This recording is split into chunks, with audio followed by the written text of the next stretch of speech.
Big boss में 3 wild card entry होने के बाद शो में अब मेकर्स न्यू टास्क लेकर आ रही हैं, जिसमें सभी कंटेस्टेंट बढ़ चढ़ कर हिस्सा ले रहे।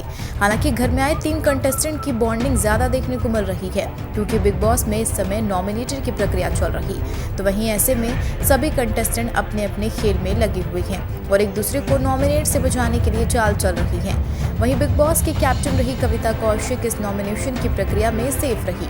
नॉमिनेटर की प्रक्रिया में जान, निक्की और पवित्रा रही हैं। इन दोनों को नॉमिनेट किया गया, जिन्हें रेड कंटेनमेंट जोन में रखा गया है। साथ ही राहुल वैद्य इसमें शामिल हैं।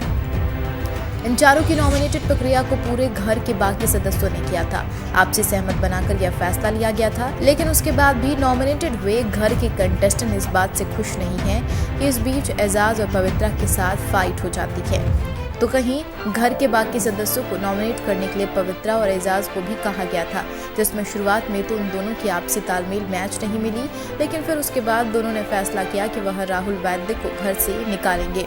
इसी के साथ अगले वीकेंड के वॉर में घर से बाहर निकलने के लिए निक्की तंबोली, राहुल वैद्य, जान सानू और पवित्रा पुनिया को घर से बेघर किया जाएगा। लेकिन टास्क के दौरान इन चारों नॉमिनेट सदस्य में किसी एक को सेव करना था। इसका हक बिग बॉस ने घर के कैप्टन रही कविता को दिया था, जिसमें उन्होंने एजाज खान को सेव किया। यानी अब घर से बेघर होने वालों में से निक्की तंबोली, जानू और राहुल वैद्य के नाम शामिल हैं। तो वहीं बिग बॉस की कैप्टन रही कविता कौशिक और पवित्रा पुनिया में दोस्ती से पहले ही फाइट हो जाती है। जहाँ एक तरफ कविता कौशिक पवित्रा पर निशाना साधते कहती हैं, ऐसे लोगों को मैं घर से बाहर ना रखूं। इस बात को लेकर पवित्रा और कविता के बीच फाइट हो जाती है। लेकिन जहाँ एक तरफ कविता पवित्रा की बुराई करती है, तो वहीं दूसरी तरफ उन्हें सलाह देती है कि हमारे कैरेक्टर पर उंगली उठाने वाला कोई और नहीं बल्कि हम खुद होते हैं। इसलिए अगर आप जो भी करेंगे बिग बॉस के घर में, उसका सीधा प्रभाव आपके ऊपर पड़ेगा। इसलिए घर में बिग बॉस में संयम बनाए रखें और अपने फैसलों पर विचार करें, ताकि अपने कैरेक्टर पर कोई भी उंगली ना उठा सके।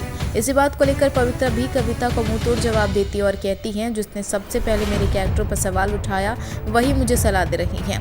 खैर, आने वाले एपिसोड में इन दोनों की फाइट दोस्ती में बदलती है या नहीं, यह देखना भी दिलचस्प होगा।